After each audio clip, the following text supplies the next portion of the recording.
It's not a secret that I love cats. I grew up with them, therefore I've always been a cat lover. Even in school, if I had a topic, I would pick cats. As I've said, I grew up with cats. I don't remember a time in my life where I didn't have a cat. Currently, I have a cat named Leo. He's a tuxedo cat and he's 5 years old. He is hilarious. He's playful, sweet, kind, and he loves balloons. As a reader who loves cats, I love to read books about them, but I've never done a dedicated video. Since it's August 8th is International Cat Day, and August 14th is Leo's Gotcha Day. I figured August would be the perfect time to finally do this video. Here's my TBR. There's 4 books on my TBR. Usually I do 3 books in my reading vlogs, but the majority of these books are very short, under 200 pages, so I have maybe 1 long book. Here's my TBR. The Cat I Never Named, A True Story of Love, War, and Survival. The stunning memoir of a Muslim teen struggling to survive in the midst of the Bunzian genocide,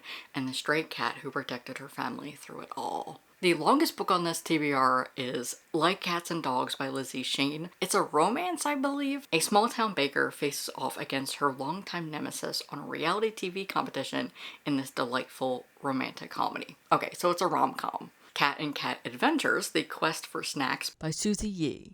If I can, I'd like to pop in volume 2 of Cat Gamer. This is a cat manga that I started this year and I really enjoyed volume 1. I'm also going to be reading She and Her Cat, but I forgot to include it. And that's the TBR. I don't have too many lengthy things, but I'm really excited to start reading these. Like I said, since I love cats, I love to read about them. If you enjoy it, give it a like and leave a comment. And if you're new here, hi, I'm Alex. I'm a trans man who loves to uplift queer and trans books on my corner of the internet, so if you're interested in that, feel free to hit subscribe. Let's get reading. I'm going to start off with the shortest book, Cat and Cat Adventures, The Quest for Snacks. This is a kid-lit graphic novel about cats and they're on an adventure. That's all I really know about it. I really want to go into it without knowing anything because I think that'll be the best experience. I also think this is just a fun one to kick off this vlog, so I'm going to read and I'll be back in a bit.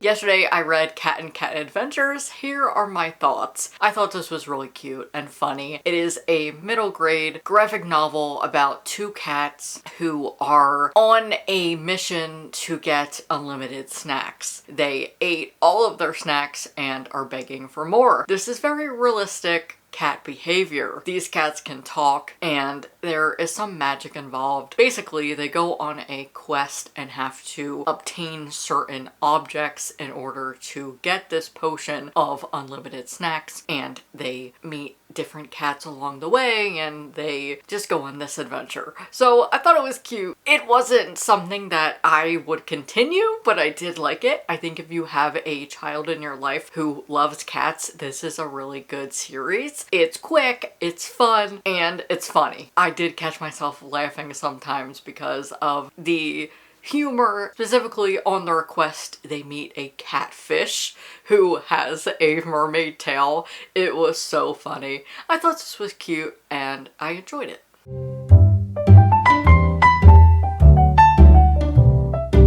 Today I will be reading Cat Gamer. I'm gonna try and get outside because it is way cooler now. There's no excessive heat like it has been this summer. So I'm going to sit on the porch, read Cat Gamer, and I will come back with my thoughts.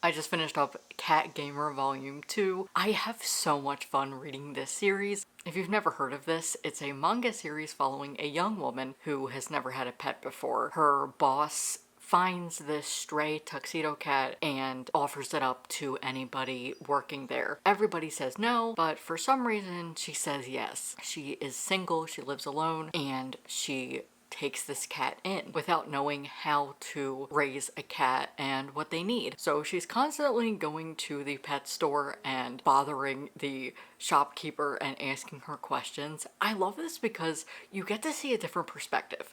As I've said, I have grown up with cats, so I am used to always having a cat. I know what they need, I know how to provide for them. So seeing the perspective of somebody who has no idea is really interesting and hilarious, because there's just so many times where she just doesn't think about what the cat would need or why the cat is acting a certain way, and then she just goes to the store, the shopkeeper helps her. But there is one instance in volume 1 where the cat is bored because he doesn't have any toys, so she has to do that, but she just had no idea. In this book, she finally got a cat tower and she's just continuing to realize what the cat needs. But she's trying to keep it a secret. She doesn't want people to know her business, which I totally respect. But there's a scene where her sister comes to visit and wants to take a picture of the cat for her Instagram so she'll get more likes. In one of the scenes, her sister says likes are like air for her, so she takes a picture of the cat and this post gets a lot of likes. But while she's there, she realizes this cat is an actual living thing and is really cute, and she learns to respect it. This is one of my favorite things about manga, is the social commentary and the bigger picture. But this is just a sweet manga series about a tuxedo cat and its owner. This volume specifically had some panels where the cat is speaking. I thought that was so funny. There's a scene where the cat jumps up on her shelves. I know this experience. It is frightening whenever my cat tries to go up on my bookshelf because I have a lot of valuable items up there. So the main character learns her lesson. I have not learned my lesson. But as the cat's up there, it's so funny because you see some of his dialogue. It's really funny. I always wonder what a cat is thinking because they're always mischievous, especially tuxedo cats. I think they are so mischievous. Leo is probably the most mischievous cat I've ever had, but he's also a boy cat and I've always grown up with girl cats. Having a boy cat is vastly different. He does so many things that my past cats have never done. Those are all my thoughts on volume 2 of Cat Gamer. Seriously, if you like manga and you are a cat owner, this is required reading. It is so good. Even if you love cats but you don't own one, I think this is such a good manga series. I was recommended it by Leandra at the TBR0. She did a whole video about cat manga, so I'll link that video down below. Now on to the next book.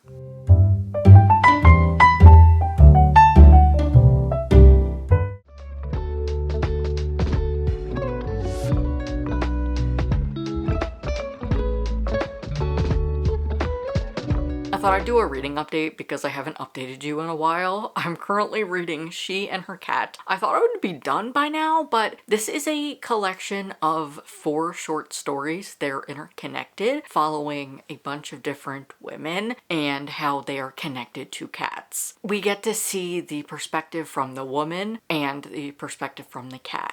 So far, I am on the second story, and we have had 2 white cats, Shobi and Mimi. I hope I'm saying that right. This is so interesting. Like I said with Cat Gamer, we have a similar thing here where we get to see the inner thoughts of the cat. And I think that's so funny. If you own a cat or have been a cat owner, you might be with me on this when I say I always say I want to know what my cat is thinking. Leo just has that glimmer in his eyes sometimes that it looks like he's about to say something. And I just want to know what he's thinking. So with this collection, it brings out the characteristics and personality of cats, but if they could talk, or if they could speak English, because this is translated to English. I really enjoy the choice to add that, especially because we do encounter some other cats along the way. So in the first story, we encounter a kitten, and it's so funny because she is very rambunctious and seems like a little kid. There's a scene in the story where she's talking to Chobi and she is asking him if he's going to come back. So he's like, great, it's been a good time hanging out with you today. I gotta go back to my owner. And she's like, you're gonna be here tomorrow, right? And he's like, I don't know, probably. She's like, well, you better be here tomorrow. You better be here tomorrow because we had so much fun. And she's just going on and on. I thought that was really funny. And the voice was captured very well. I'm really enjoying this so far. We also talk about loneliness. The first story talks about a romantic and a friendship breakup. I'm not sure what's going to happen for the second story, but as of now, we're following a painter who is going to drop out of college. So I'm curious to see what's going to happen there. But it really talks about companionship. There's Chobi, who believes that he is his owner's boyfriend. He refers to her as his girlfriend, but it's so funny because he's like, I don't know what her name is, but she's my girlfriend. And that made me think, if a cat could speak English, does that happen in real life? Would they think that I'm Leo's boyfriend, for instance? I really hope not, but I thought that part was really funny. I think this is just a humorous book with an underlying tone about loneliness. So the cats have some comedic relief from the dark topics and the theme of loneliness. I think it's really interesting because that is something that many pet owners feel. I know it has been said to get a dog if you feel like you need a companion, or maybe you're going through some sort of grief.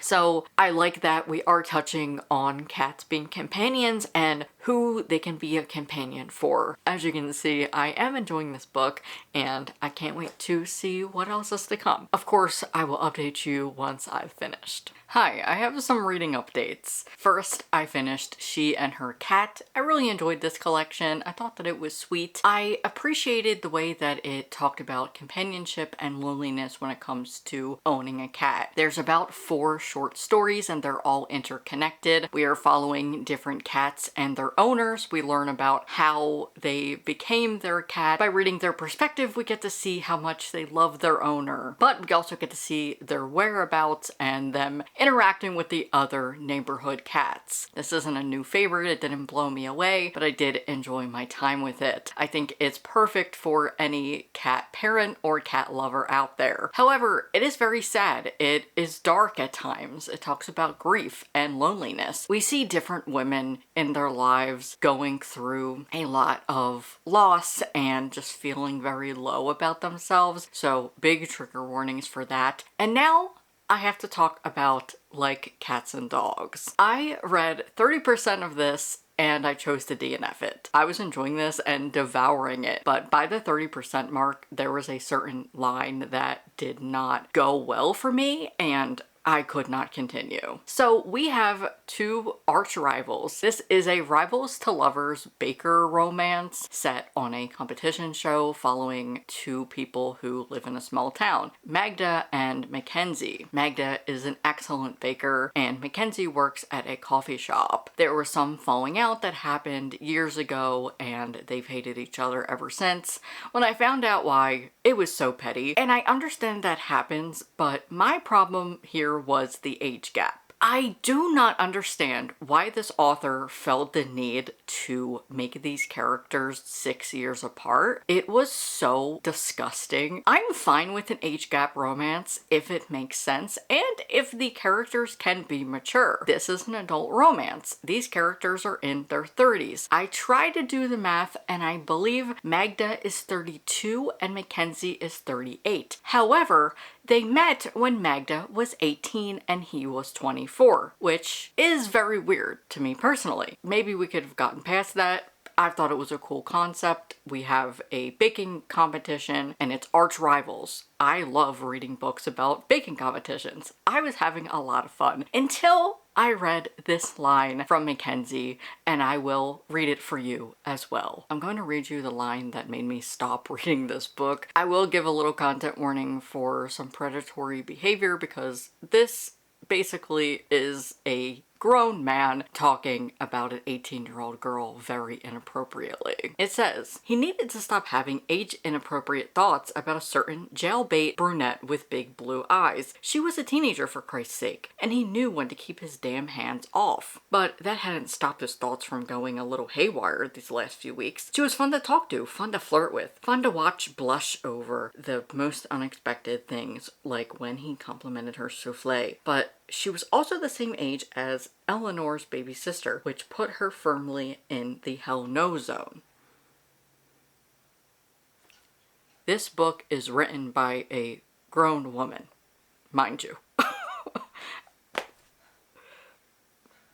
I literally sat reading my Kindle for probably 5 minutes after I read that line, contemplating if I should continue. I had been so confused about the age gap because we got a 14-year flashback. Magda had mentioned she met Mackenzie when she was 18 and he was 6 years older than her. And now it was 14 years later and I was trying to do the math. And like I said, if I did the math correctly, they are in their 30s. But why did you have to add that line? I want to make sure I'm very clear on this. I am fine with an age gap romance, but when it's in this setting, there just didn't need to be that line, and we don't need to be talking weirdly about an 18-year-old girl. I just thought that line was so unnecessary. I would have happily finished this if it wasn't creepy.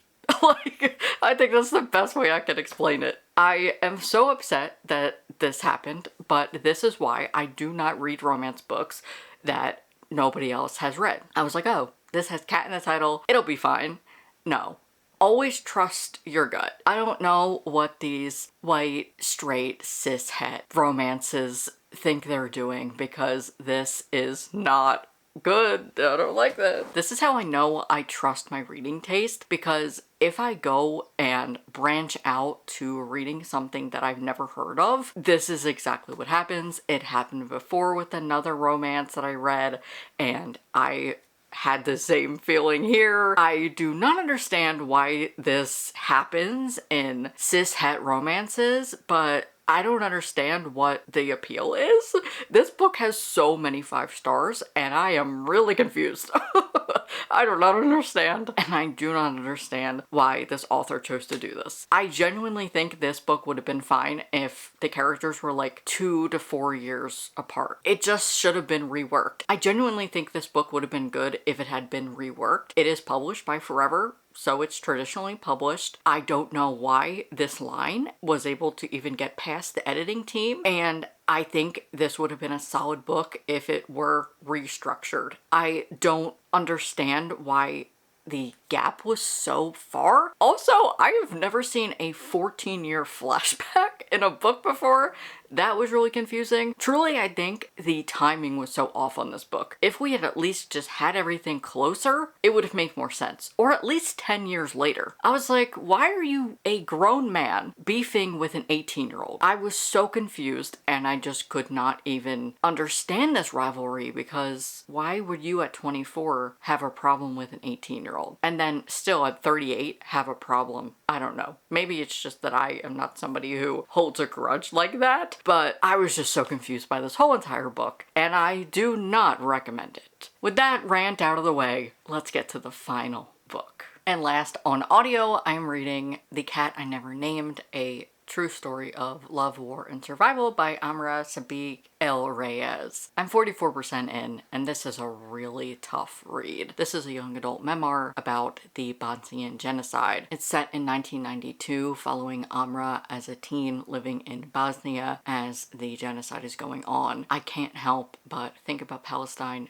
every time I read this. It's just so heartbreaking. But as the title implies, we do follow a cat. Before the genocide starts, she meets a stray cat who she takes in after feeling its presence, and there's things that the cat does and is around, and they feel the cat is their protector. It also talks about cats and spirituality. Some people believe that cats are souls reincarnated. In this book, they talk about the loss of Amra's brother and how they believe the cat is his spirit and he is there to protect them from everything going on. This is just so devastating. I don't even know if I'm going to be able to fully review it. Nobody deserves to be ethnically cleansed and everybody deserves a home and shelter and to just live their lives. I'm not sure if I'll properly review this. It's just devastating, but I think it's important to know about this because I didn't know about the Bosnian genocide. It happened in the 90s, and I think it is really important for us to know history and know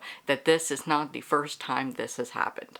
I appreciate that this is published and I'm enjoying reading the audiobook, but again, it is just bringing me to tears and it is so heartbreaking and devastating. There are graphic details and we are really seeing her live through this. I appreciate the writing. I think it's very well written. And again, I appreciate this book. So I'm gonna keep reading it. I'll let you know when I finish, but I don't know if I'm gonna be able to give you a proper review because it's just sad. I don't know what else to really say about it. As I'm talking about cats, I would like to highlight a Instagram account I found from a young boy living in Gaza. His name is Ahmed and he loves cats. He's been rescuing them through this genocide and I adore him. It is so heartbreaking every time I see his posts. I felt really connected to him because he rescued a black cat and named him Leo, and during the filming of this video, Leo passed away. I think it's really important to highlight how pets and animals are also being affected in Palestine. They don't have access to food and water just like the people as well. Everybody is being affected in Gaza. It is such a privilege for me to be able to have my cat and have shelter for him, feed him, and make sure that he's healthy. It was just his gut today and I got him a balloon and we got him some toys. And the fact that Palestinians in Gaza can't do that. They can't just go back home to their cats and pets. It's absolutely horrific and it breaks my heart. I highly recommend to go over to Ahmad's Instagram account and I'll link his GoFundMe down below as well. Today I was able to finish The Cat I Never Named, so let's talk about it. I still stand by everything that I said in my previous clip, so this might be a little short. I enjoyed it. I liked the audiobook. I thought it was narrated very well and I highly recommend this. I thought it was very well done. The author is also publishing a prequel to this, which I'll be interested in reading. I was really curious to see what happens in the epilogue. I would have liked a little bit more, honestly. I would be fine if she wrote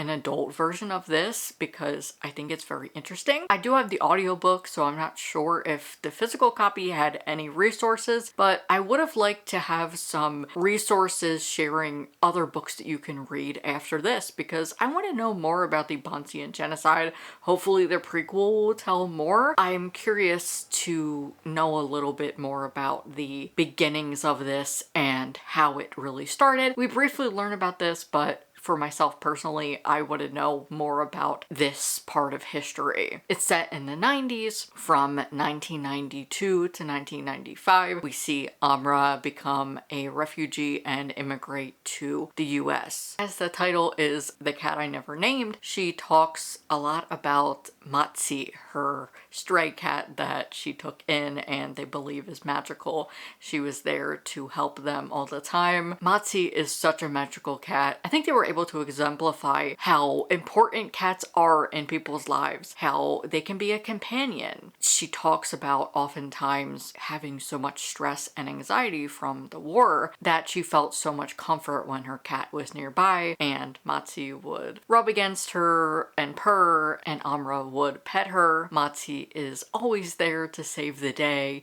and she feels very reliant on her companion. Cats are so therapeutic. There's a reason why they are used as emotional support animals, but I also know they are used as therapeutic animals. They can be used for times of self-care and things like that. I know when I'm feeling stressed or anxious, I'm able to rely on Leo to purr and just be excited to see me. I know when I'm having a low day, I can confide in Leo to give me some comfort. Matsi is fearless. There's times in the book where she has hiked over 3 hours to come back to this family. I thought that was so sweet. I adored getting to hear about Matsi and how she was able to help help this family in their time of tragedy. Though this is a memoir and not meant to be informative, I did take away a lot of information that I didn't know previously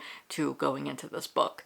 So I highly recommend this, but it can be very graphic. There are scenes of death and gore, talks about rape and sexual harassment. I'll link my story graph down below where I listed out some of the content warnings, but before you go into this, know it's very heavy, though at the same time, we are still very privileged to be able to read this as an outsider. Those are all my thoughts on The Cat I Never Named. I would say this is probably my favorite book of this video. In this video, I mentioned Ahmed, a young boy in Gaza who's been rescuing cats. But while I was filming this video and scrolling on Instagram, the account @SoInformed recommended some resources and organizations in Gaza. One was for animal lovers. It is an animal rescue, and I'll have it linked down below. It's called Sulala Animal Rescue, created in 2006 by Said-El-Rayess and his son Sulala. They provide urgent veterinary care, food, and shelter for animals in Gaza. They have been consistently saving and caring for animals since the genocide began, despite having very limited resources. So again, I'll have a link down below to that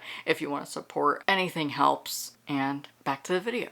And that's going to do it for this reading vlog where I read books about cats. If you enjoyed it, give it a like and leave a comment. It really helps me out. You can leave a cat emoji. Thank you so much to my top patrons for their support this month. It means so much to me. If you want to help support the channel and receive exclusive content every month, the link is down below. Today is Saturday and I'm actually hosting sprints at 2 p.m. on my Patreon for the Paperback Pal and Bookish bundle tier. So if you have some time today and you're a patron or you want to become a patron, the link is down below and I hope to see you over there. If you'd like to watch more, I'll link my past video here and you can subscribe there.